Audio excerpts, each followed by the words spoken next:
من فيض مولانا الغفور قرآن رب العالمين جاء لنا نبراس نور فيه السعادة واليقين أسمى المعاني في السطور نسمو بها دنيا ودين نلقى الشفاعة في النشور بدلائل النور المبين في حفظه تحلو الأمور ما خاب من يرجو المعين نلقى الشفاعة في النشور بدلائل النور المبين بدلائل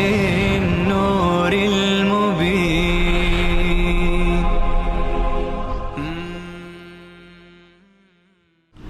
بسم الله الرحمن الرحيم.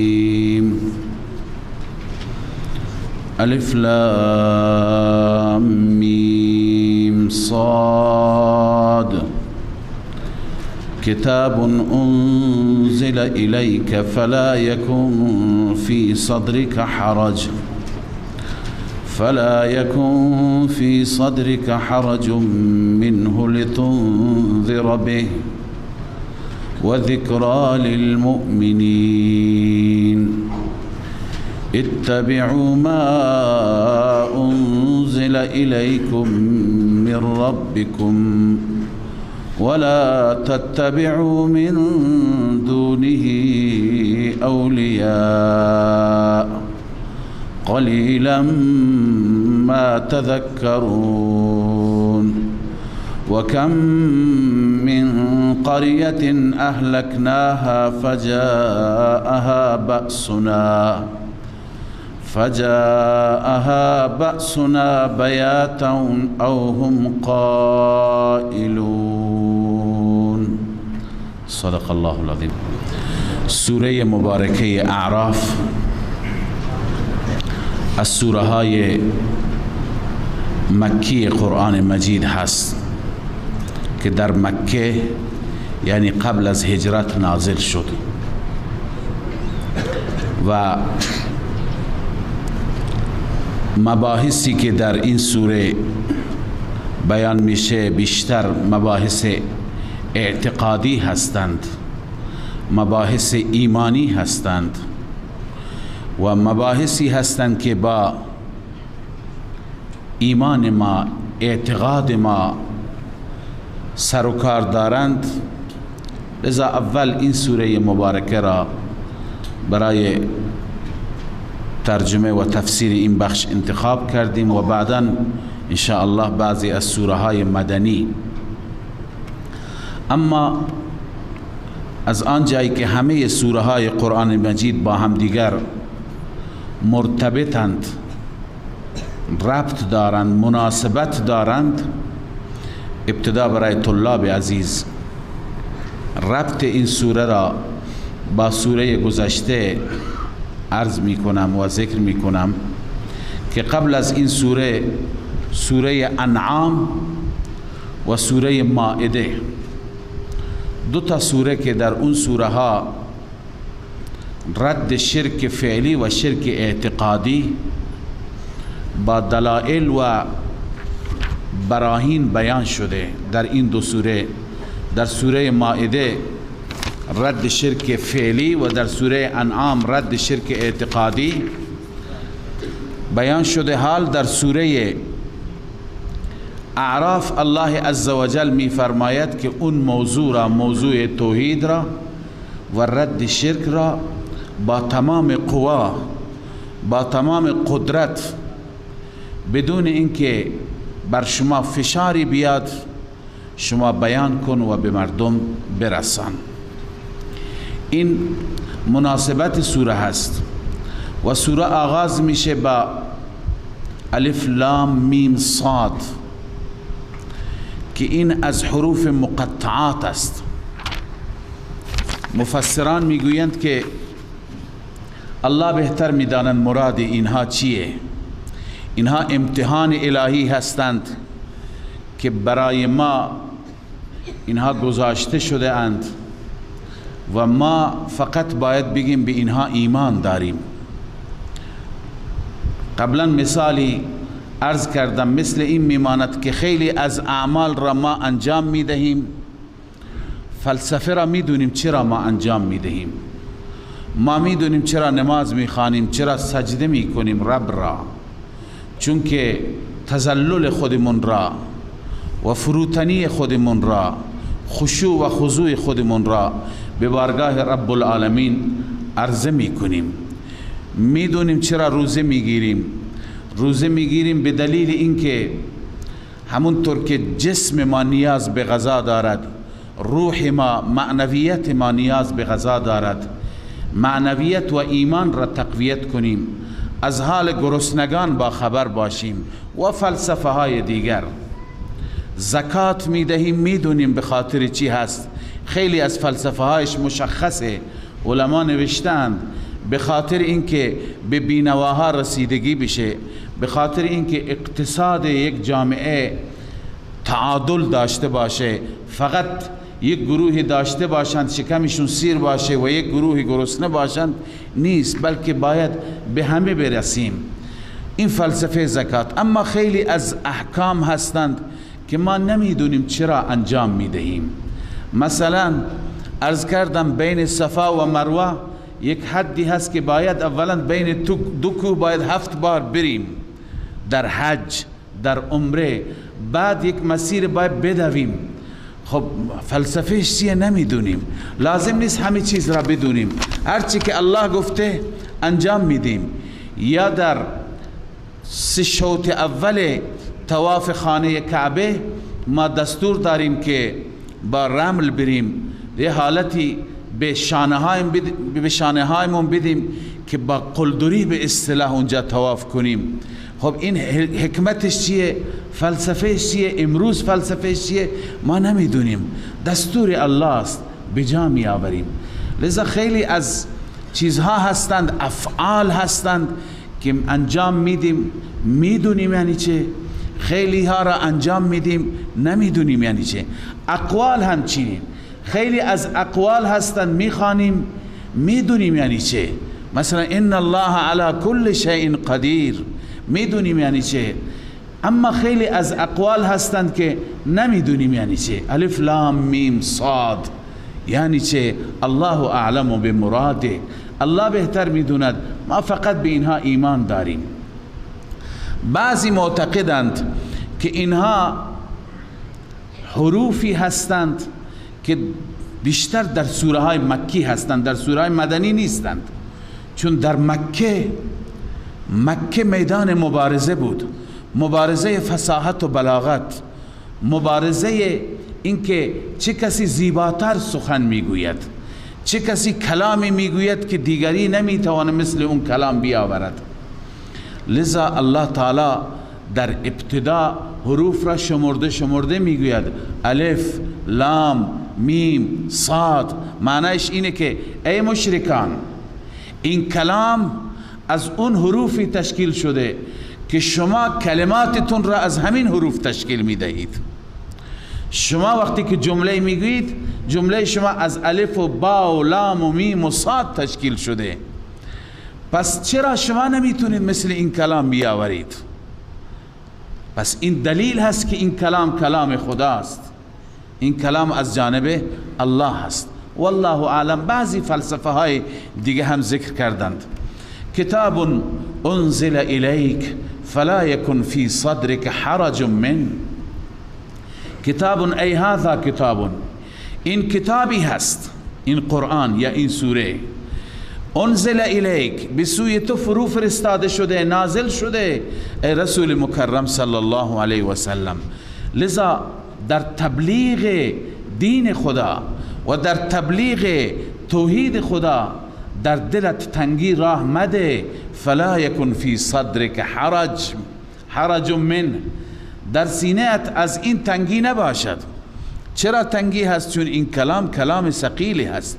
انا سنلقی علیک قولا ثقیلا، این کلام ثقیلی هست، سنگین هست، وزنش زیاد هست، اما در رسوندن به مردم، در تبلیغ به مردم کوتاهی نشان نده. فلا یکن فی صدرک حرج من، در دلت از این حرج نباشد، از این تنگی نباشد و مسئله را، دین را، توحید را آشکارا، علنی، شفاف به مردم برسان. چرا برسان؟ حکمت رسوندن، حکمت بیان رسول الله برای ما چی هست؟ الله می فرماید لتنذر به، تا که به وسیله این کلام بترسانی. پس ما امت، ما شنوندگان، ما مخاطبان باید بترسیم. قرآن آمده نه تنها برای این که برای ما دم کنند و ما سردردمون خوب باشه، برای ما بخونند و جان دادن ما، یاسین بخونند جان دادن ما آسان بشه، برای ما بخونند تا ثوابی به ما برسه، اینام هست. اما اصل فلسفه نزول قرآن مجید لتنذر به، تا که به وسیله این کلام بترسانی بندگان منا. و ذکرى للمؤمنین، الله می فرماید این کلام پندی هست برای مؤمنان. مؤمنان باید پند بگیرند. مؤمن کی میتونه پند بگیره؟ زمانی که از فحوای این کلام اطلاعاتی داشته باشه، زمانی که بدوند که قرآن چی میگه، زمانی که در جلسات قرآنی بنشیند و از کلام الهی پند بگیرد. اگر ما نیت پند گرفتن داشته باشیم، بزرگترین پند، بزرگترین اندرز، بزرگترین موعظه از هر وعظی بلیغتر، از هر وعظی رساتر و پرتأثیرتر این کلام زیبای رب العالمین هست که الله می فرماید و ذکرى للمؤمنین. خب این وظیفه رسول الله بود که ما را بترسوند تا ما پند بگیریم. اما وظیفه ما چیه؟ وقتی که رسول الله کلام خدا را بیان میکنه، من امتی چه کنم؟ الله می فرماید اتبعوا ما انزل الیکم من ربکم ولا تتبعوا من دونه اولیاء. شما پیروی کنید، فریضه امت بنویس، شما پیروی کنید ما انزل الیکم من ربکم، آنچه که از سوی رب نازل میشه، حرف به حرف، کلمه به کلمه، دستور به دستورش را پیروی کن، در زندگی خودت احیا کن. ولا تتبعوا من دونه اولیاء، پیروی نکن بغیر از این از اولیاء. اولیاء منظور معبودان باطل، اونهایی که مشرکین ولی خود یعنی حامی خود، کارساز خود و ناصر خود میپنداشتن، اونهایی که حامی خود میدانید. ولی در قرآن به معنی حامی آمده، ما لکم من دون الله من ولی ولا نصیر، بغیر از خدا برای شما هیچ ولی نیست، یعنی حامی نیست، ولا نصیر یاوری نیست. پس ولی به معنی حامی هست. اونهایی که شما مشرکین به عنوان حامی اونها را انتخاب کردید، از اونها حرف شنوی داشته نباشید. حرف شنوی از قرآن، گاهی مردم ما سرگردانند، میگه ما نمیدونیم کدوم راه را بگیریم. چرا نمیدونی؟ الله گفته اتبعوا ما انزل الیکم من ربکم، بیا راه قرآن. هر کسی که از قرآن صحبت میکنه، یکی میگه که قرآن خدا این چنین میگه، یکی دیگه یک داستانی تعریف میکنه، یکی میگه که ولا تدعو من دون الله ما لا ينفعك ولا يضرك. در قرآن آمده ای مومن بغیر از خدا فریاد نزن اونی را که نه نفعی داره برایت فریاد زدنش و نه ضرری داره فریاد نزدنش. یکی دیگه میگه من فریاد زدم نتیجه گرفتم، فلج بودم خوب شدم، نابینا بودم بینا شدم. کتاب می نویسند، داستان برای ما تعریف میکنه. الان کدوم یکی را بگیر؟ ببین قرآن کدوم یکیه؟ یکی داستانه، یکی افسانه هست، یکی اساطیر الاولین هست، یکی کلام خداست. یکی تو شبکه داره تبلیغات میکنه، همه چیز را با ترازوی عقل داره میگه. اما یکی داره فقط از روی کلام وحی میگه. ببین هر کدوم که ما انزل الیکم من ربکم هست، نمیشه که عقاید را با ترازوی عقل سنجید، نمیشه همه چیز را ما با درک خودمون درک بکنیم. لذا ما یک جای آخر عقل ما به بنبست گیر میکنه، از اون به بعد نیازمند وحی الهی میشیم.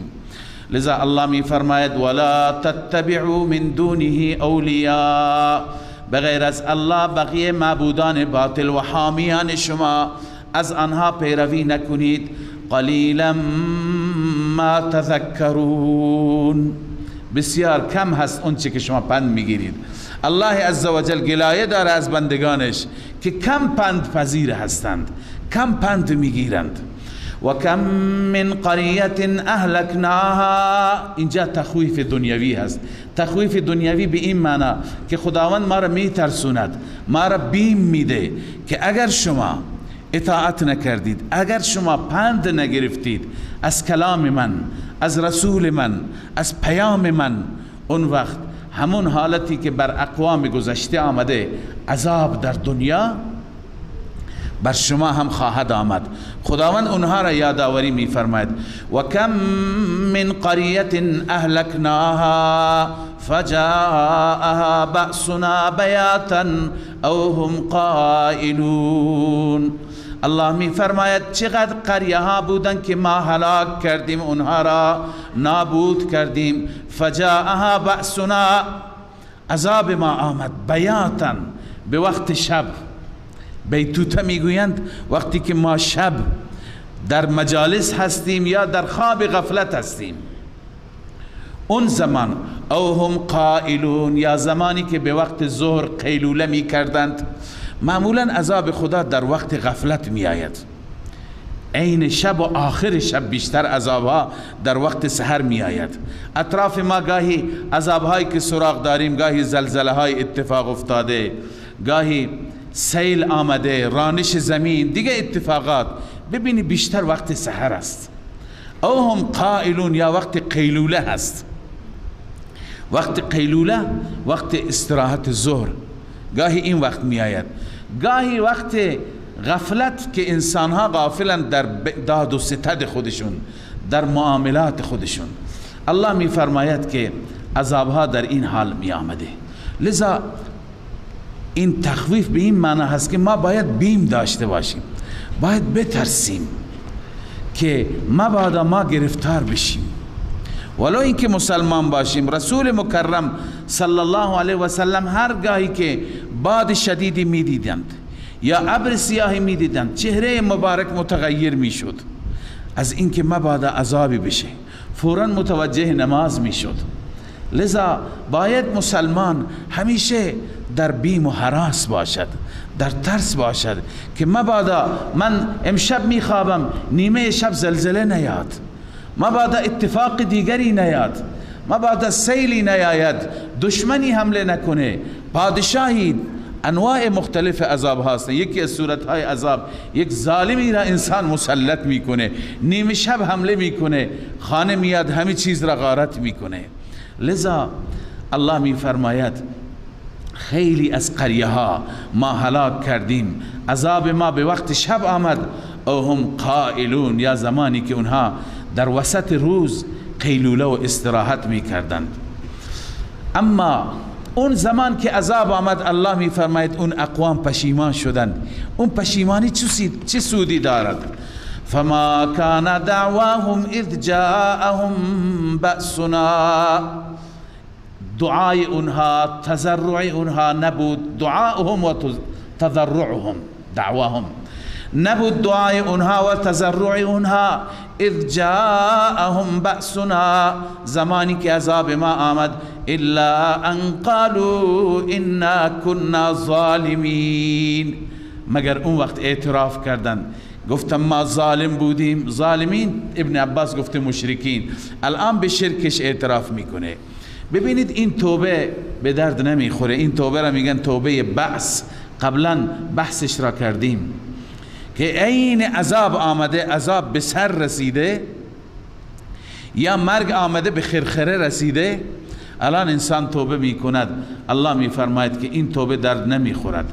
البته توبه قبل از وقت، توبه به وقت اینکه انسان عذاب را مشاهده بکند، مثل قوم یونس که به محض اینکه ابر را دیدند، آثار را دیدند، فریاد زدن این عذاب، این همون چیزی که یونس گفته بریم خونه یونس، بریم معذرت خواهی بکنیم. رفتن، یونس نبود.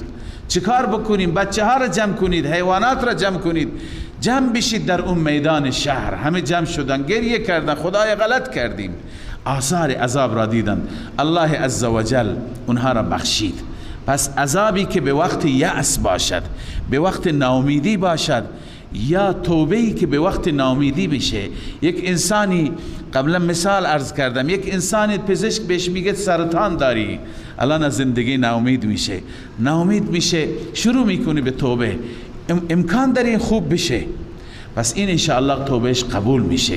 این توبه یأس است. یک انسانی هست حکم اعدامش صادر میشه، شروع میکنه به توبه، شروع میکنه میگه خدای اشتباه کردم، غلط کردم، و امکان داره این توبهش، این که توبهش انشاءالله قبول میشه، ولی امکان داره اعدام حکمش لغو بشه، نجات پیدا بکنه.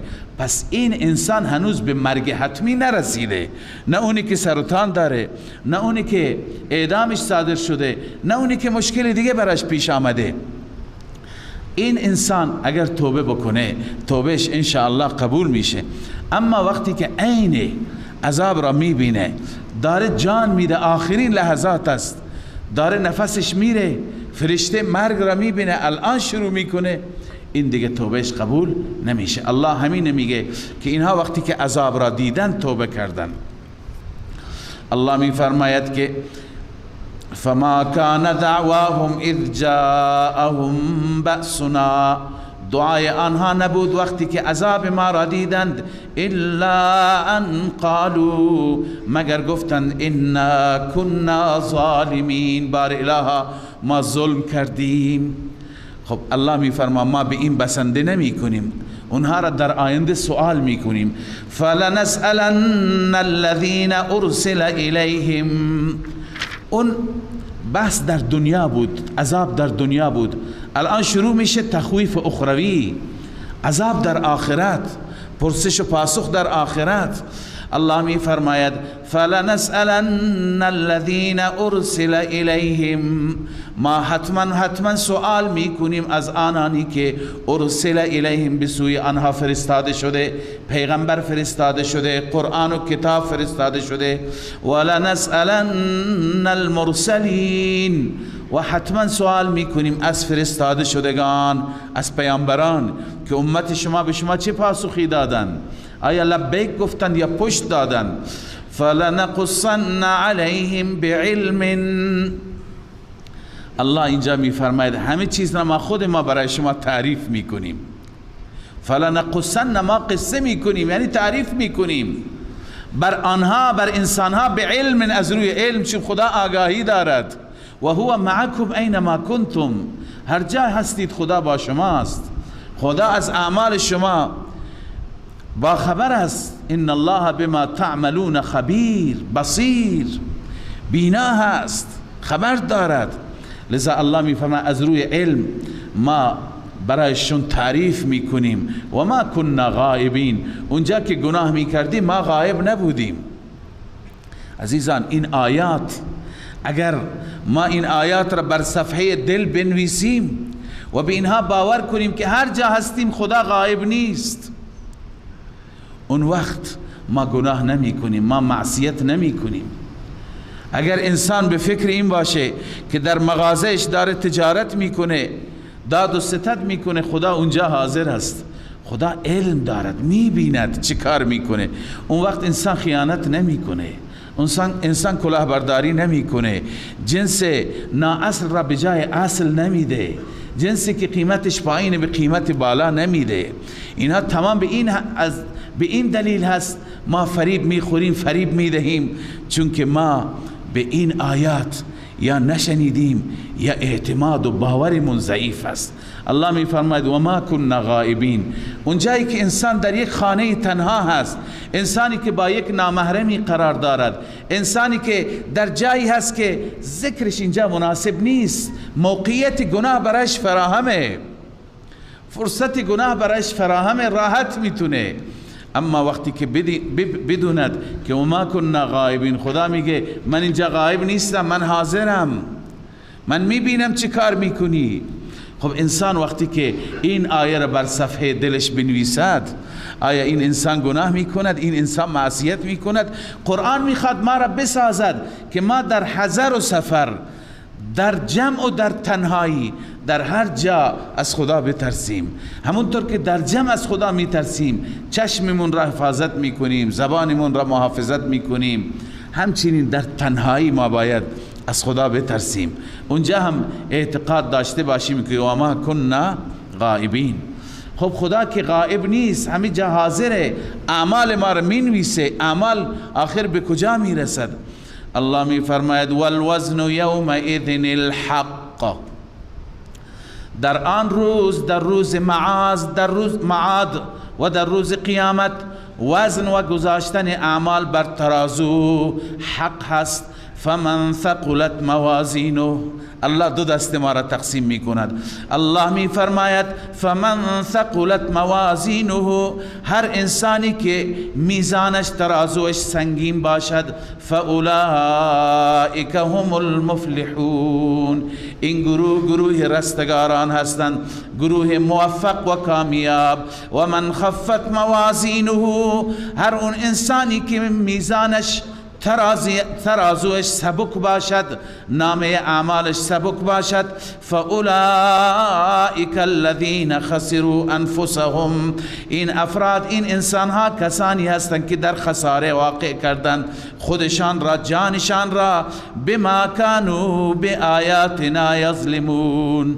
دلیل فساد به خاطر اینکه اینها نسبت به آیات ما ظلم میکردند، حق تلفی میکردند، آیات ما را توجه نمی کردند.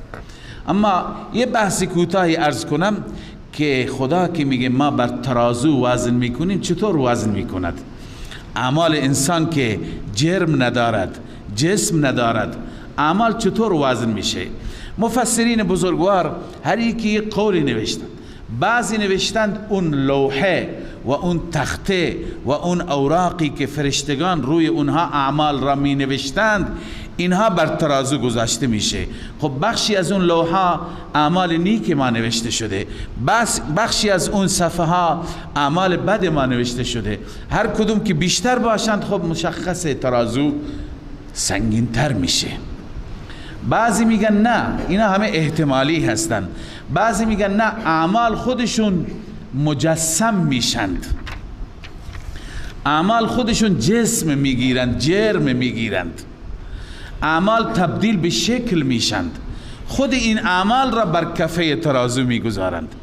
اما شاید این بحث ها الان در قدیم قابل حل نبوده ولی امروز حله. امروز که علم پیشرفت کرده و تکنولوژی به پیش رفته، امروز ما خوب درک میکنیم یعنی چه. امروز که شما تو این مسجد نشستید، شما میدونید درجه حرارت یا درجه هوا چقدر هست. انسان تب میشه، میدونه درجه حرارتش چقدر هست. وقتی که تمام چیزها مشخص میشه، سرعت مشخص میشه که چقدر هست، زیاده کمه، یعنی چیزهای مختلفی که ما اطرافمون داریم میبینیم که جرم ندارند، جسم ندارند و با وجود اون میبینیم که اونها را وزن میکنند، اونها را روی ترازو میگذارند. برای اونها معیار مشخص، گرمی به 50 درجه رسید، سردی زیر صفر آمد. خب اینها گرمی و سردی را کی دیده با چشم؟ دیده نمیشه. ولی اینها بدون اینکه دیده بشه، بدون اینکه مشاهده بشه، چی؟ اینها به وسیله ابزار جدید حدشون، مقدارشون چی میشه؟ معین میشه. پس الله عزوجل که در همین دنیا خیلی چیزهایی که ما نمیبینیم قادر است که برای اونها مشخص بکند حد و حدود را. اعمال را هم شاید بدون اینکه تبدیل به ورق و کاغذ بشه، تبدیل به جسم بشه، الله عزوجل چی بکند؟ مشخص بکند. لذا الله می فرماید و من خفت موازینه فاولئک الذین خسروا انفسهم. هر کس که ترازوی سبک باشد، این انسان کسی هست که در خساره انداخته خودش را، در ضرر و زیان واقع کرده. چرا؟ بما کانوا بآیاتنا یظلمون، چون که در باره آیات ما حق تلفی کرده، توجه نکرده، به آیات ما عمل نکرده، عمل نیکی ندارد. ولقد مکناکم فی الارض وجعلنا لكم فیها معایش قلیلا ما تشکرون. خب خدا از ما انتظار دارد که ما عمل بکنیم، اما عمل بکنیم چرا؟ چون خداوند بر ما لطف و احسان دارد، بر ما نعمت و کرم دارد. از این آیه به بعد بعضی از نعمتها را خداوند بر ما می شمارد. نعمتها را چرا ذکر می کند؟ چون الانسان و عبید الاحسان، هر انسانی برده احسان است. شما دو تا فرزند دارید، به یکی خوب خدمت میکنی، یکی دیگر رو تحویل نمیگیری. مسلم است این که شما همیشه بهش میدید و خدمتش میکنی، این بیشتر از شما حرف شنوی دارد، چون همیشه پدر رو میبیند. اون یکی دیگه دلش شکسته، دلش سرد، مایوسه، اون زیاد حرف شنوی ندارد. پس بندگان ممنون خدای عزوجل هستند، زیر منت الله، در هر نفس کشیدن محتاج الله و احسان الله بر اونها. الان اینجا الله تعالی چند تا این محسن حقیقی، چند تا از نعمتها را که بر ما دارد بیان می فرماید. الله می فرماید ولقد مکناکم فی الارض، همانا ما شما را تمکین دادیم، قدرت دادیم، جای دادیم در زمین. هم به معنی مکان است، هم به معنی تمکین است. مکان یعنی جای، تمکین به معنی قدرت. انسان قدرت داره در زمین. چه قدرتی داره انسان در زمین؟ چه برج‌هایی درست میکنه انسان در زمین؟ هر چه مخلوق تابع انسان هست، هر کاری در زمین میکنه، این زمین را میشکند، شخمش میزند، تمام زمین را سرسبز و آباد میکنه، کشاورزی میکنه، یا زمین را جاده درست میکنه، یا زمین را میدان برای بازی و برای ورزش، هر چی که بخواهد در این زمین تصرف میکند. در دریا تصرف میکند، بر دریا حکومت دارد، بر جو و بر بر و بر بحر و همه جا این انسان حکومت دارد. این خداست که تو را قدرت داده، و الا شطور جسمش از ما خیلی قویتر و بزرگتره، به اندازه 10 تا انسان وزن داره، اما اون یک بچه کوچیک لگامش را به دست گرفته. الله به تو امتیازی داده که هیچ یک از این مخلوقات دیگه نداره. به دلیل اون امتیاز هست که تو در زمین قدرت داری. لذا الله می فرماید ولقد مکناکم فی الارض، ما در زمین شما را هم سکنا دادیم و هم قدرت دادیم. و جعلنا لکم فیها معایش، و قرار دادیم برای شما در همین زمین معایش. معایش جمع معیشت است، یعنی اسباب رزق، معیشت شما را ما در همین زمین فراهم کردیم. الله عزوجل به یکی تجارت یاد داده، به یکی کشاورزی یاد داده، به یکی دامداری یاد داده، یکی کارگری، یکی بنایی، یکی سواد دارد، تحصیل دارد، با قلمش کار میکند، یکی با تخصصش کار میکند، هر یکی داره نان در میاره، دیگه چی کار میکند؟ از صبح تا شب نگاه کنید، تمام روی زمین یکی این طرف میره، یکی اون طرف، همه درآمد هست. لذا الله تعالی می فرماید ما به عناوینی برای شما اسباب زندگی، معیشت، رزق برای شما فراهم کردیم، اما قلیلا ما تشکرون. انسان ناسپاس، اندک است آنچه که شما شکرگزاری میکنید. انسان کم شاکر است. انسان میگه 20 سال درس خوندم، هنر خودم هست. انسان میگه من این همه زحمت کشیدم، شب و روز تجارت کردم، این همه کشاورزی کردم، این همه این گوسفندها را من محافظت کردم. اون چیزی که میبینی دسترنج زحمت من است. انسان کمتر فکر میکنه که مولای مهربان این همه امکانات را برای من فراهم کرده. و الا اگر با یک آفتی تمام باغ میسوخت، مثل اون داستانی که در قرآن تعریف کرده، یا تمام کشاورزی خراب میشد، یا مرض می آمد تمام گوسفندان می مردند، یا تجارت کاسد میشد، یا نمیدونم فلان کار خراب میشد، اون وقت انسان نمی گفت من زرنگم، من استعداد دارم. لذا همیشه باید انسان به هر جایگاهی رسید، چه از نظر علمی چه از نظر دنیایی و تجاری، انسان باید بنده شاکر باشد، همیشه شکرگزار رب باشد. همین انتظار است. قلیلا ما تشکرون، همه چیز را ما دادیم اما شما اندک شکرگزاری میکنید. ولقد خلقناکم ثم صورناکم. دو نعمت اونجا بود، اول نعمت سکنا و در زمین قدرت انسان، دوم نعمت رزق و روزی، سوم نعمت پیدایش خود شما، خلق خود شما.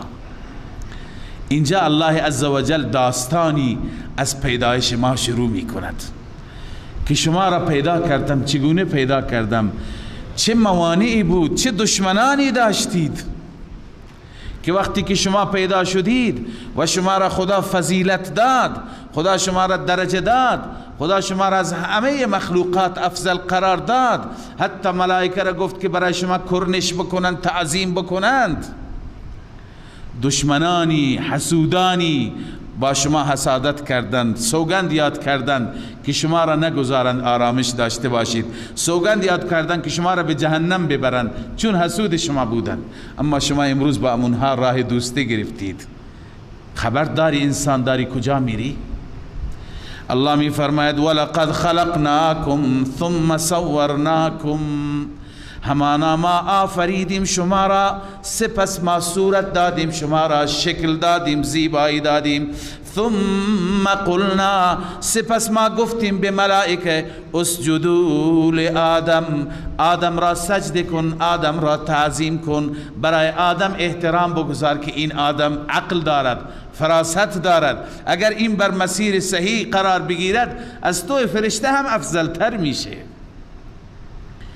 سبحان الله، انسان چنان مخلوقی هست که اگر انسان بر مسیر صحیح قرار بگیرد، اونطوری که حق طاعت و بندگی هست، اونطوری که حق عبادت الله عزوجل است، انسان قرار بگیره از فرشته بهتره. اما اگر خدا نکرده، اگر انسان بر مسیر گمراهی باشد، انسان بر ضلالت باشد، اون وقت از حیوان، بدترین حیوان هم بدتره. یه جای انسان را الله تشبیه داده به الاغ، فمثله کمثل الحمار، انسانهای بد را. یه جای فمثله کمثل الکلب، مثل سگه، و از سگ هم بدتر، از حیوانات هم بدتر. لهم قلوب لا يفقهون بها ولهم اعین لا يبصرون بها ولهم آذان لا يسمعون بها. دل دارند نمی فهمند، گوش دارند نمی شنوند، چشم دارند حقیقت را نمی بینند. اولئک کالانعام، مثل چارپایان حیوانند. بعد می فرماید بل هم اضل، از حیوانات هم بدتر، گمراهتر. انسان وقتی که بر مسیر گمراهی قرار بگیرد، از اون اشرفیت، از اون جایگاه میاد پایین میفته. لذا الله می فرماید فسجدوا الا ابلیس، همه ملائکه دستور خدا را بجا آوردن مگر ابلیس. بعضی گفتند اینها ملائکه ارضی بودند، ملائکه زمینی بودند، چون ما اون چی که در قرآن میخوانیم و میفهمیم از روایات اینی که ملائکه بخشی ها زمینی هستند، بخشی ها آسمانی هستند که زمین اصلا نمیاند، سر و کاری ندارند، همونجا نشستند، شب و روز در سجده، در تسبیح، در تقدیسند. رسول اکرم صلی الله علیه وسلم فرمود یک وجب نیست که فرشته سجده نکند، به اندازه یک وجب هم جا نیست. لذا اونها با ما سر و کار ندارن. یک گروه دیگه هستن که از سدرة المنتهی به بالا، اونها به آسمان نمی آیند، اونها بالایی هستند که اونها از بالا، از لوح محفوظ دستور میگیره میان به سدرت المنتهی. اونجا سدرت المنتهی که حد فاصل بین فرشتگان آسمانی تا فرشتگان فوق آسمانی است. لذا معلوم میشه از آیات و از روایات که مختلفن فرشتگان. لذا کدوم دسته بودن فرشتگان که سجده کردن؟ بعضی میگه همین زمینی ها بودن، ارضی ها بودن، سرکارشون. اما اکثر مفسران میفرمایند نه، همه فرشتگان، چون در آیه دیگه داریم فسجد الملائکه كلهم اجمعون. طلاب میدونه تاکید بر تاکید است، کل همه، باز شاید بعضی استثناء بشه. بعد میگه نه اجمعون، جمیعشان، همگی. پس همه فرشتگان را الله دستور داد برای آدم تعظیم بکنند. اینجا منظور آدم تنها نیست، شخص نیست. در ادامه میخوانیم که خدا ما را خطاب میکنه، منظور همه انسانیت است. الله میفرماید الا ابلیس. خب ابلیس مگه فرشته بود؟ ابلیس فرشته نبود. کان من الجن ففسق عن امر ربه. الله میفرماید از جنات بود، نافرمانی کرد. اما درباره ابلیس اونچه که میگم مفسرین گفتند از روی بیشتر حدس و گمان هست یا از کتابهای اسرائیلیات گرفته شده که ما نمیتونیم تایید بکنیم و نمیتونیم هم تکذیب بکنیم. بعضی میگن ابلیس ابوالجن هست، همون طوری که آدم ابوالبشر است.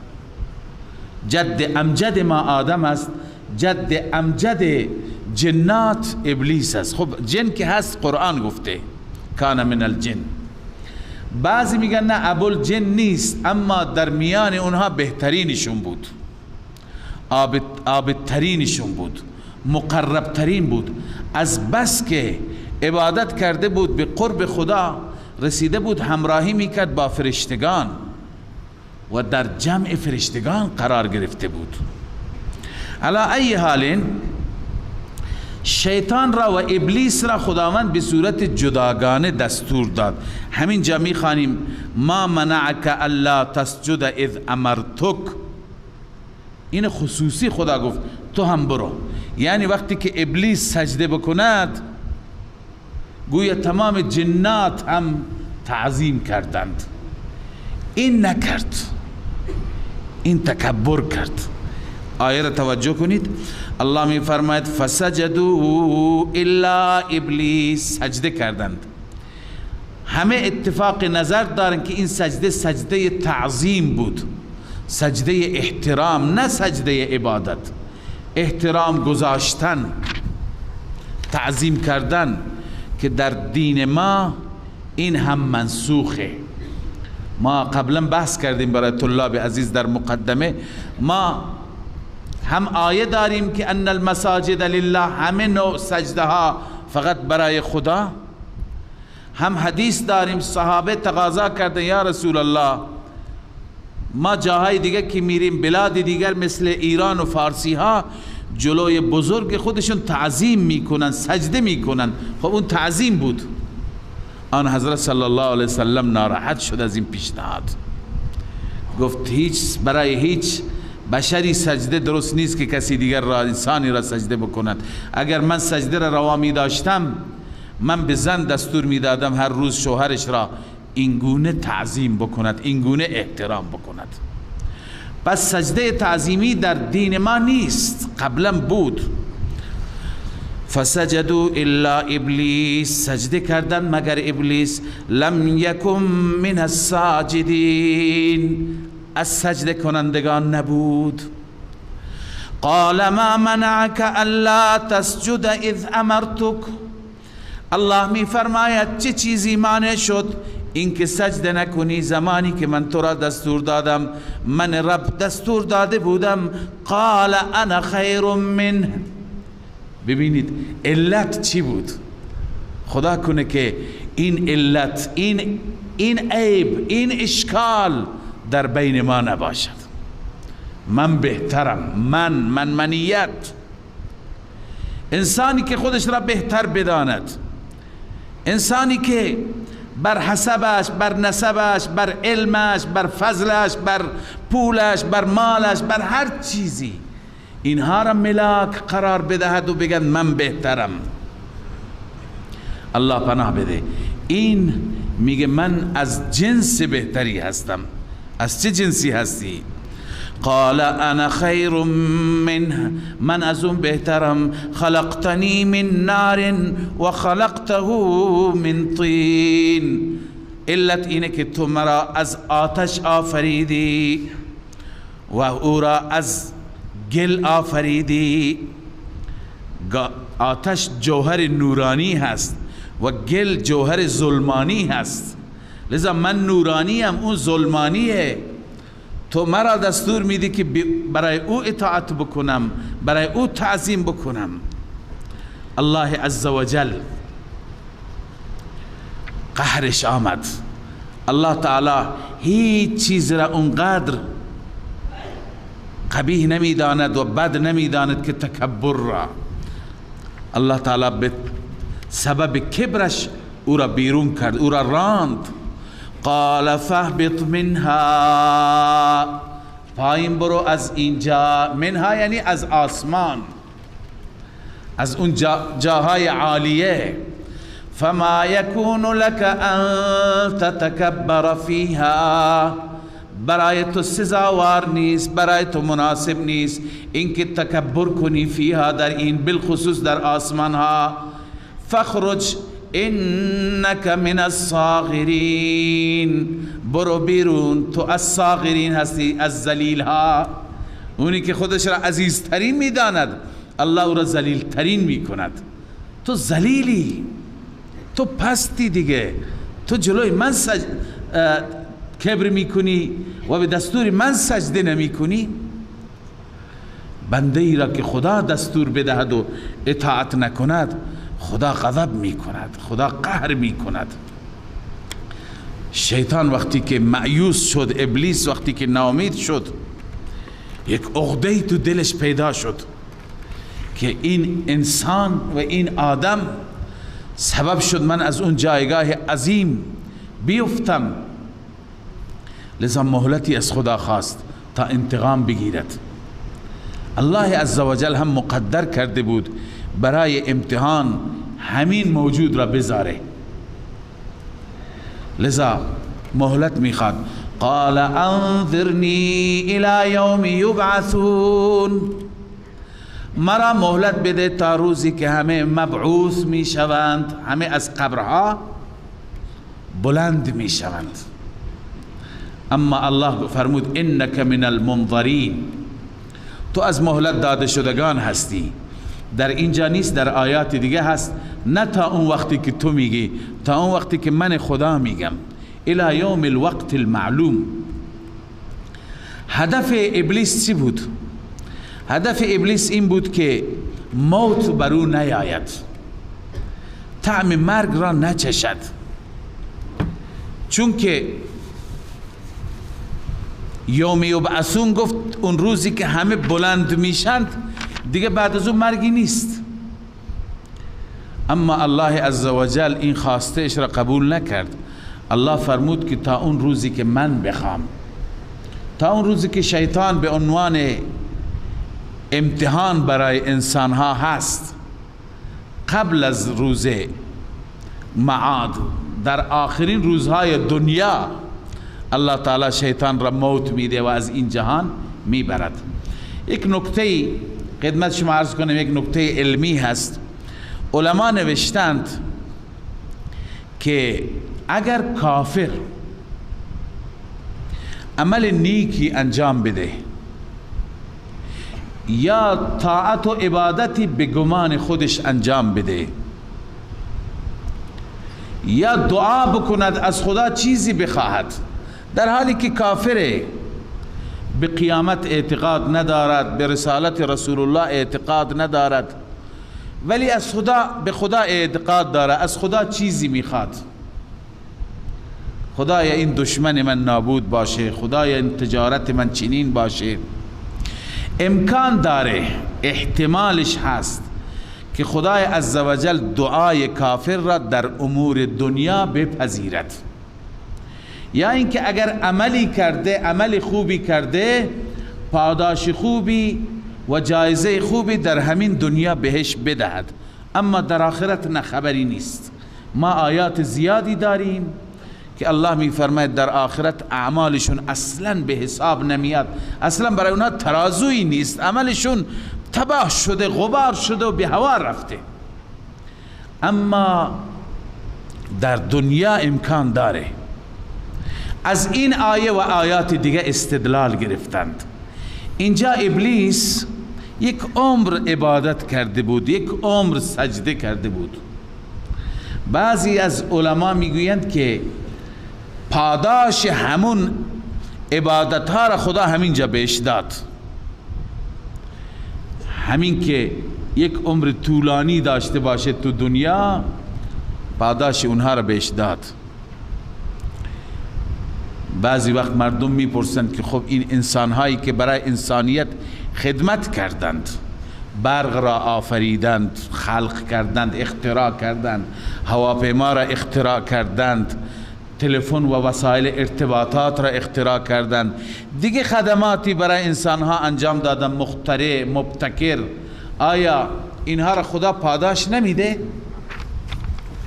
اگر در دنیا خدا پاداش بده که میده، اما در آخرت بدون ایمان نه. و هو مؤمن، صبح هم خواندیم شرط است برای قبولیت. پس اینجا شیطان دعا کرد، قال انظرنی الی یوم یبعثون، دعای 100% نه، ولی تا یک حدی پذیرفته شد. در جای دیگه داریم ما در سوره انفال، و ما کان الله معذبهم و هم یستغفرون، اینهایی که استغفار میخوانند، شب و روز دعا میخوانند، مشرکین را خدا میگه خدا عذابشون نمیده، خدا عذابشون نمیده. خیلی از افراد هستند شرک میکنند، راه انحرافی دارند، ولی دعا زیاد میخونند، دعا، کتاب دعا چاپ کردن. شما ببینی حتی مسیحیان کتاب دعا دارند. پس این دعاهایشون از قرآن معلوم میشه تو دنیا اثرگذار هست. نکته جالبتری که میخوام عرض کنم اینه که وقتی که دعای کافر، دعای باطل، دعای مشرک اثرگذار هست، مسلمان که شب و روز مناجات کند، دعا بخواند، دعایش اثر نمیگذارد؟ قطعا. خیلی به دعا پایبند باشید و به دعا عقیده داشت. بعضی متاسفانه به دعا عقیده ندارند، هر جا دعای میگه این بدعته. درست دعا سعی بشه در موارد سنت دعا بشه، ولی یک بار هم دست بلند نمی کنی. الله عزوجل دوست داره که بنده دست گدایی به طرفش بلند کنه. رسول اکرم صلی الله علیه وسلم اینقدر دست بلند میکرد که زیر بغل مبارک پیدا میشد، بالخصوص در دعاهای اضطراری مثل استسقا و غیره. لذا دعا خوبه، دعا پسندیده هست. رسول مکرم صلی الله علیه وسلم دعا کرده. دعا موقعهای خاصی داره برای اجابت. وقت افطار دعا قبول میشه، وقت سحر دعا قبول میشه، بعد از نماز فرض دعا قبول میشه، بعد از هر عمل نیک انسان دعا بکنه دعا قبول میشه. لذا دعا تأثیر گذاره. وقتی که دعای باطل، دعای کافر وقتی که اثر داره، دعای مسلمان به طریق اولا. لذا الله فرمود انک من المنظرین، تو از مهلت داده شدگان هستی. قال فبما اغویتنی لاقعدن لهم صراطك المستقیم.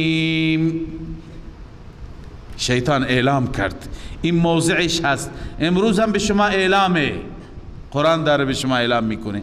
فبما اغویتنی با سببیه هست، به سبب این که مرا گمراه کردی، لاقعدن، البته حتما من مینشینم برای آنها صراطک المستقیم، بر صراط مستقیم تو بر صراط مستقیم تو مینشینم.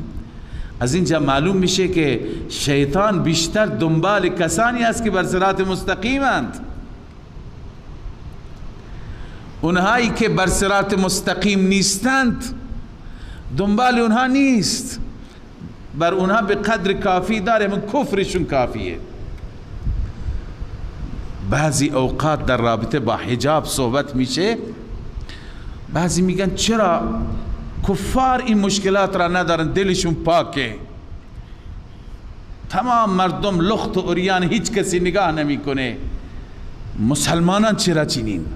خب شیطان میدونه کجا کار بکنه، کجا فعالیت بکنه. اینجا ببین صراطک المستقیم، فعالیت شیطان بیشتر هدف داره،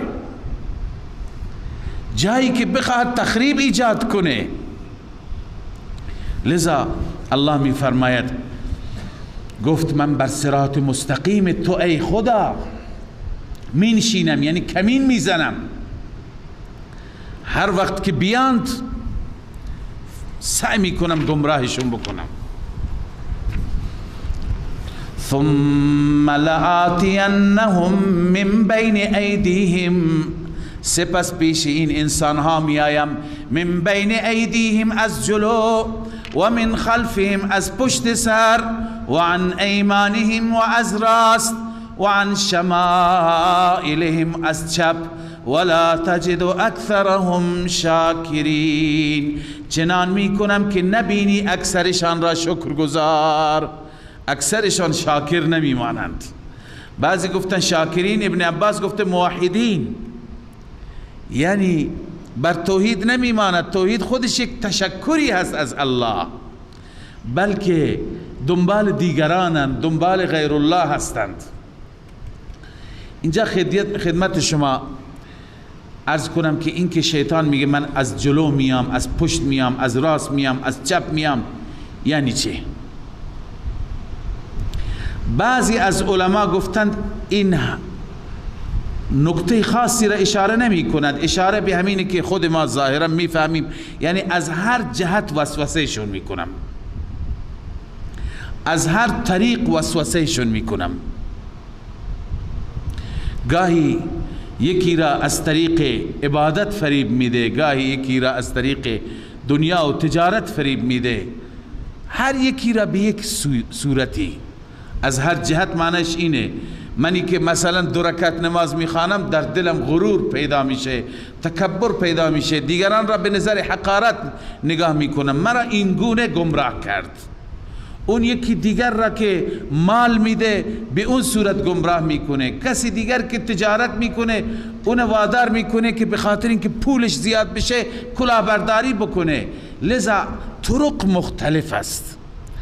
پس یک تفسیر اینه که جهات فریب دادن و جهات وسواس متفاوته، چنانچه علامه اندلسی همین گفته الظاهر ان اتیانه من هذه الجهات الاربع، ظاهر اینه که اتیان شیطان از جهات 4گانه کنایت عن وسوسته و اغوائه له، کنایه از وسوسه و فریب دادن و گمراه کردن انسان است. والجد فی اضلاله من کل وجه یمکن، کنایه از این است که جدی هست و تلاش می کند از هر صورت ممکن گمراهش بکند. اما بعضی دیگه از مفسران هر یکی را یه چیزی تفسیر کردند. من بین ایدیهم معنیش اینه که جلوگیری از ایمان به آخرت، چون جلوی ما چیه؟ جلوتر ما آخرت، نه قیامته. لذا من بین ایدیهم یعنی عقیده هایشون را نسبت به آخرت سست میکنم. خیلی موفق شده این انسان هایی که گناه میکنند، جنایت میکنند، لابد نسبت به آخرت یا اصلا اعتقاد نداره. مثل روسیه که با بم انسان ها را، روسیه و امریکا صدها انسان را یک جا تلف میکنه، اصلا به آخرت اعتقادی نداره. یا بعضی مسلمان نماها اعتقاد اگر دارن خیلی سسته، اصلا فکر نمی کنم فردا در مقابل خون یک انسان باید چقدر جواب بدن تا برسه انسان ها. لذا پس من بین ایدیهم یعنی ایمانشون را نسبت به آخرت جلوگیری میکنم، سست میکنم. هر کسی گناه بیشتر میکنه عقیدهش نسبت به آخرت ضعیفه، و هر کسی که عقیدهش و اگر ضعیفه وسوسه شیطان است. شیطان میگه کی گفته؟ ای وسوسه میکنه ما که بمیریم خدا میدونه، اینا از کجا میگند؟ این خاطر ما تقریبا بیش از 50 سوره در قرآن مجید داریم، سوره های بیشتر کوچک کوچک. الله تعالی تاکید میکنه بر قیامت، دلیل ذکر میکنه، سوگند یاد میکنه. خدا به چندین چیز سوگند یاد میکنه، سوگند به این، سوگند به این، قسم به این که ان عذاب ربک لواقع، ان الدین لواقع. روز جزا میاد، عذاب میاد. الله از در قرآن تاکید میکنه تا ما باور کنیم. شیطان چیکار میکنه؟ عقیده های ما را سست میکنه. لذا اولین من بین ایدیهم جلوگیری از ایمان به آخرت. من خلفهم پشت سر ما چیه؟ دنیا. یعنی اونها را به دنیا مشغول میکنم، به مادیات مشغول میکنم، به خوشگذرانی مشغول میکنم. ببین همه حربه ها هم نسبت به آینده، به قیامت هم عقاید ما را سست میکنه، هم پشت سر ما را مشغول میکنه به دنیا. دنیا را ما باید پشت سر بگذاریم، بریم از این جاده رد بشیم. اون میگه نه هنوز دور، اینجا مشغول باش. هی انسان مشغول میشه، به قدری مشغول میشه که نه به فکر نمازه، نه به فکر طاعت و بندگی، نه به فکر آخرته، نه اینکه ماه روزه آمده، نه اینکه حج بر من هست. اینا همین مشغول کردن است. و عن ایمانهم سومین بود. ایمان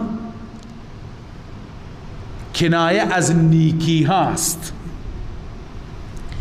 یعنی جلوگیری میکنم از نیکی، نمیگذارم سخاوت کنه، نمیگذارم انفاق کنه، نمیگذارم نماز بخونه، نمیگذارم تلاوت کنه، نمیگذارم تسبیح که هیچ کاری نداره، انسان را غافل میکنه. لذا گاهی میگیم در سفر بعضی مردم عادت داره، البته مزاح هست، بعضی ها به خاطر اینکه خواب نرند یک لاستیک تخمه میگیرند و آجیل میگیرند، هی مشغولند. ما میگیم خبر دارید که اینها نمیگذارن ذکر کنی؟ اگر با اینها مشغول نمی بودی حداقل سبحان الله میگفتی، الحمدلله میگفتی، ولی همش الان باید که بشکنی. لذا الان این مزاح هست، ولی گاهی این چنین است. یک گروهی نشسته از شب تا صبح فقط مشغول همین است. ماه رمضان هم هست، ذکر نمی کند، تلاوت نمی کند، نماز نمی خواند. پس و عن ایمانهم، ایمان کنایه از اعمال نیک است، یعنی جلوی اعمال نیک را میگیرم. و عن شمائلهم، شمائل کنایه از اعمال بد است، یعنی به کارهای بد مشغولشون میکنم، به لهو و لعب مشغولشون میکنم، به گناه و معصیت مشغولشان میکنم. پس این شیطان است. باید هوشیار باشیم برادر خواهر که از هر طریقی بخواد ما را فریب میده، ولی قرآن داره برای ما شفافیت میکنه که باید توی مسلمان هوشیار باشی. لذا الله می فرماید که شیطان میگه من از هر طریق اینها را فریب میدم. ولا تجد اکثرهم شاکرین، نمیبینی اکثرشان را شکرگزار. رب العالمین چی گفت؟ قال اخرج منها مذءوما مدحورا، ای ملعون، ای لعین، بیرون شو. منها از اینجا، از آسمان ها، از جنت، از زمره ملائکه. همه تفسیر کردن. بعضی گفتن منها یعنی من الجنه، بعضی گفتن منها یعنی من السما، بعضی گفتن منها یعنی من زمرة الملائکه، از جماعت ملائکه. از همه جا خدا بیرونش کرد. بیرون باش. مذءوما مدحورا، مذءوما یعنی مذمت شده، بد، مدحورا یعنی مطرود، طرد شده، نفرین شده.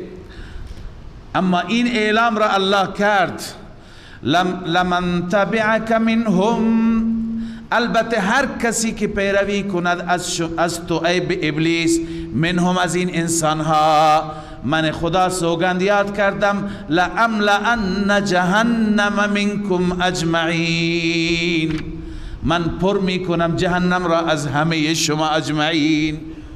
لام و نون تاکید به من سوگنده، خدا سوگند یاد کرده. لذا سعی بشه که از این گروه نباشین که با شیطان به جهنم بریم، الله پناه بده. لذا الله می فرماید لأملأن جهنم منکم اجمعین.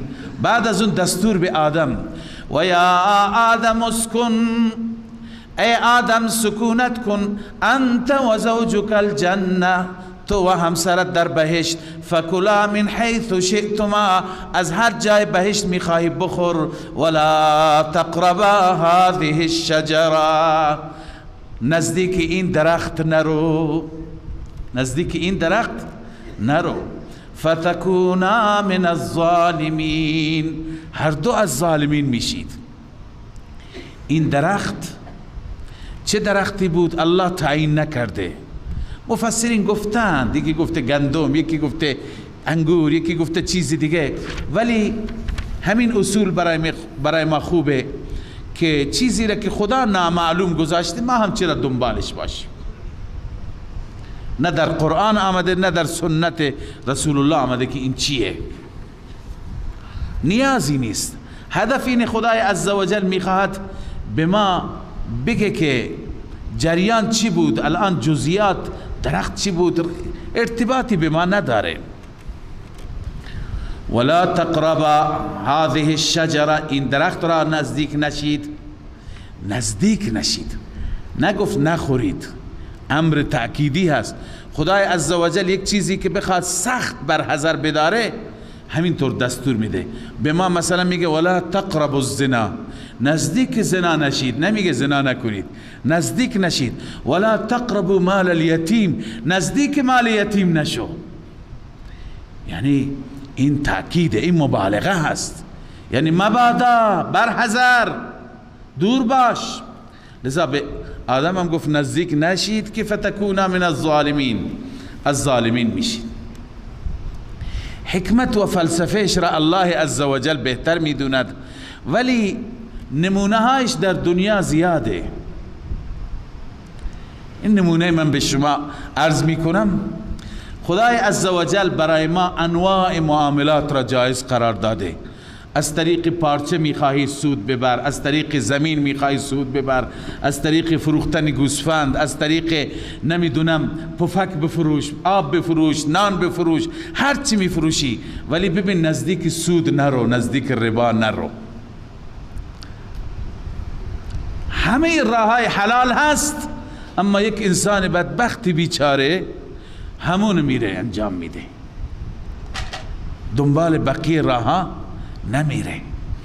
پس گاهی الله عزوجل اینطور امتحان میکنه، گاهی شرایط هم طوری میشه مثل همون ماهی بنی اسرائیل که در روزهای دیگه تو همین سوره انشاءالله میخوانیم، در روزهای دیگه ماهی پیدا نمیشد. روز شنبه که ممنوع بود ماهی سر آب بود.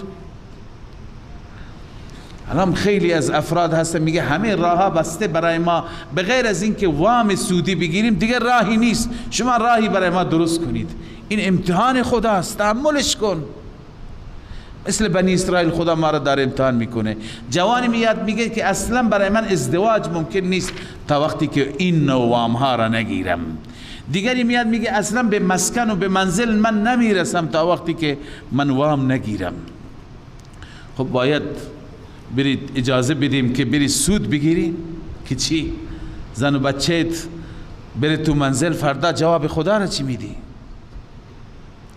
لذا امتحان الهی انسان وقتی که تحمل بکند، به طرف حرام نره، به طرف گناه نره، الله عزوجل زمینه را برایش انشاءالله فراهم میکند. 1 سال 2 سال 3 سال سخت میشه، ولی انسان بر جاده شریعت بماند، انشاءالله آخر الله عزوجل راه را برایش باز میکند. لذا الله فرمود این درخت نشید. اما شیطان وسوسه کرد، فوسوس لهم الشیطان. یه بحثی در سوره بقره هم خواندیم که شیطان چطور فریب داد. برگشت تو بهشت آمد، بعضی میگن وقتی داشت میرفت تو راه گفت، بعضی میگن بیرون بهشت استاد، آدم و حوا داخل بودند، بعضی میگه در دهن مار آمد که ملائکه نبینم مگر جای مار تو بهشته. هر یکی یک چیزی گفته، بهتر اینه که قرآن گفته فوسوس لهم الشیطان. شیطان وسوسه کرد، خداوند به این قدرت وسوسه داده، وسوسه کرد. چرا؟ لیبدی فوسوس لهم الشیطان لیبدی لهما ما ووری عنهما من سوآتهما، تا که ظاهر بکند برای آنها آنچه که پوشیده شده بود از آنان از عوراتشان، یعنی تا لباسشون را در بیارد. ببین هدف شیطان لباس در آوردن نبود، هدف شیطان مبتلا کردن آدم و حوا به گناه و معصیت بود، به نافرمانی بود، دستور خدا را شکستن بود. اما عاقبت و نتیجه همین شد. وقتی که خدا از بهشت بیرونش میکند، خب نعمتهای بهشت را هم ازش میگیرد، لباس بهشتی را هم ازش میگیرد.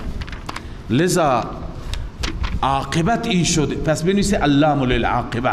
عاقبت این شد که لیبدی لهما، ظاهر بکنن برای آنان، ما ووری عنهما من سوآتهما، آنچه که پوشیده شده بود از عورتهایشان. و قال ما نهاکما ربکما عن هذه الشجره. تشریح وسوسه چی گفت؟ گفت باز نداشته رب شما از این درخت الا ان تکونا ملکین، مگر اینکه شما اگر میخوردید 2 ملک میشدید، او تکونا من الخالدین، من الخالدین، یا همیشه در بهشت میمانید. این درخت عمر است، اینو بخور همیشه، دیگه از اینجا کسی نمیتونه بیرون بکنه. و بر این سوگند یاد خورد. و قاسمهما، برای آن 2 سوگند خورد، انی لکما لمن الناصحین، من برای شما خیرخواه هستم، ناصح هستم. الله میفرماید فدلهما بغرور، از راه فریب راهنماییشون کرد، موفق شد از راه فریب.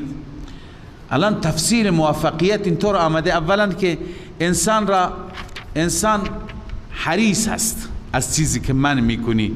وقتی که به کسی بگو آسمان را ببین نگاه نکنی، خب اون زود نگاه میکنه، چه خبری مگه؟ انسان را از چیزی باز بداری، انسان به طرفش چی میشه؟ حرص پیدا میکنه که چه خبره.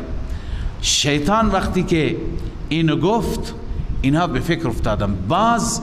بعضی مفسران گفتن چون انبیا معصوم هستند، آدم اجتهاد کرد، از خود اون درخت نخورد، از نوع اون درخت خورد. اما قرآن گفته فنسی آدم فراموش کرد. انسان یک چیز را که علاقمند باشه دیگه فراموشی خود به خود دستش به طرفش میره. الله می فرماید فلما ذاق الشجرة، زمانی که آن هر 2 چشیدن از درخت، بدت لهما سوآتهما، ظاهر شد برای آنها عورتشان، عورت یعنی بدن عریان شد. و طفقا یخصفان، و شروع کردند آن هر 2 یخصفان، می چسباندند. طفقا یعنی اخذا، یخصفان یلزقان، می چسباندند بر آن عورتهایشان، من ورق الجنه، از برگ بهشت، از برگهای بهشت.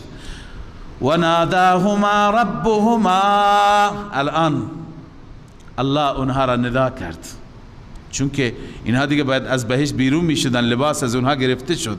و ناداهما ربهما، ندا کرد آن 2 را، آدم و حوا را، ربشان، الم انهکما عن تلکما الشجره، آیا من شما را باز نداشتم از این درخت؟ و اقول لکما، آیا من به شما نگفتم ان الشیطان لکما عدو مبین، شیطان دشمن آشکار شماست. اما آدم و حوا سادلو اینقدر هم نمیدانستند که این سوگند هم به دروغ میخورد. سوگند خورد. کسی به نام خدا سوگند بخورد؟ لذا حضرت آدم و حوا به تضرع افتادند. خدایا اشتباه کردیم. آدم و حوا اینجا تفصیلش نیست، در سوره های دیگه هست که خدا گفت الان بری به زمین. آمدن زمین، سرگردان بودند، پریشان بودند، شب و روز گریه می کردند، دعا می کردند، تضرع می کردند. چی گفتند؟ قال ربنا. شما در سوره بقره خواندی فتلقى آدم من ربه کلمات. آدم از ربش کلماتی دریافت. این کلمات چی بودند؟ قرآن خودش کلمات را گفته، نیازی نیست به بعضی از احادیث ضعیف یا موضوع. هم احادیثی را اهل سنت درست کردن اینجا، هم احادیثی را شیعه درست کرده اینجا. اهل سنت میگه که آدم گفت که خدایا به حق محمد، خدای عزوجل گفت که محمد را از کجا میشناسی؟ گفت اون وقت که من پیدا کردی بر عرش نوشته بود لا اله الا الله محمد رسول الله.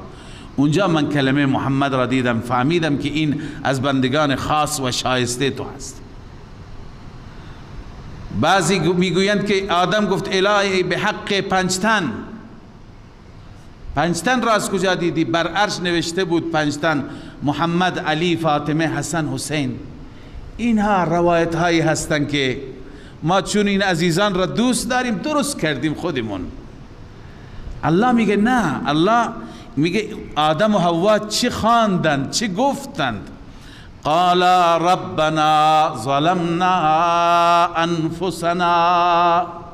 الهی به حق فلان نگفتند، گفتند ربنا ظلمنا انفسنا. بار اله ما بر خود ظلم کردیم، بر خود ستم کردیم. و ان لم تغفر لنا و ترحمنا، اگر شما بر ما را مغفرت نکنی و بر ما رحم نکنی، لنکونن من الخاسرین، ما از زیانکاران میشیم.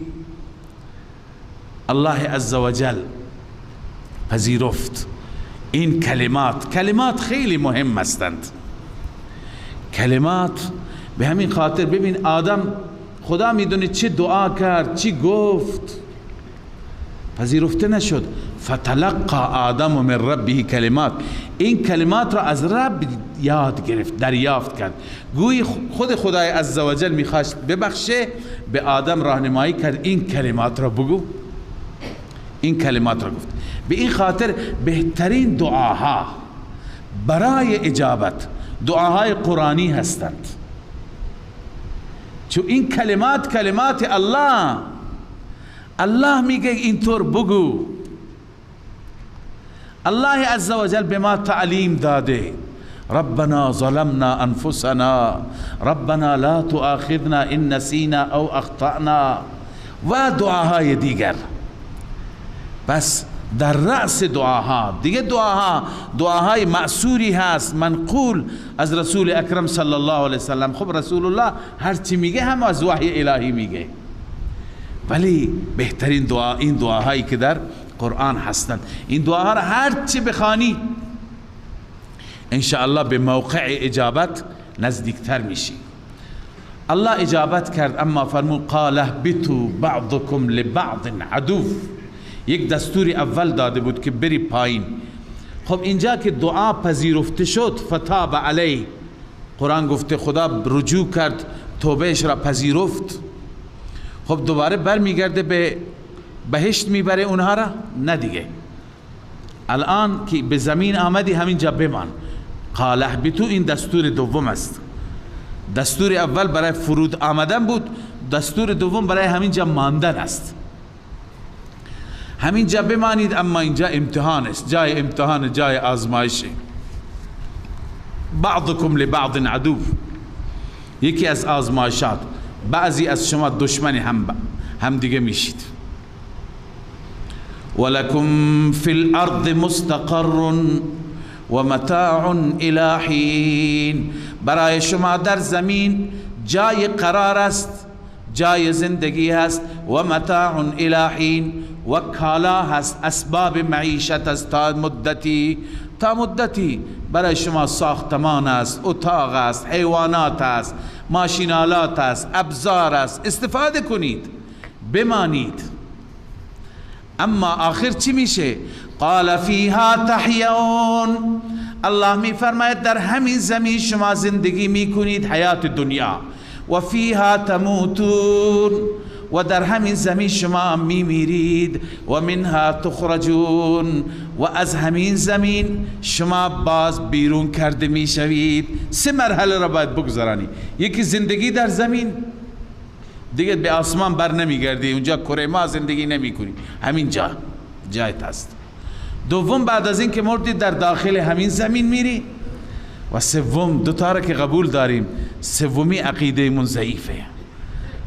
2 تا را که قبول داری، سومی را قبول کن از اون ذاتی که آفریده. و منها تخرجون، از همین زمین بیرون کرده میشوید، اخراج میشید و به درگاه الله حاضر میشید. صدق الله العظیم.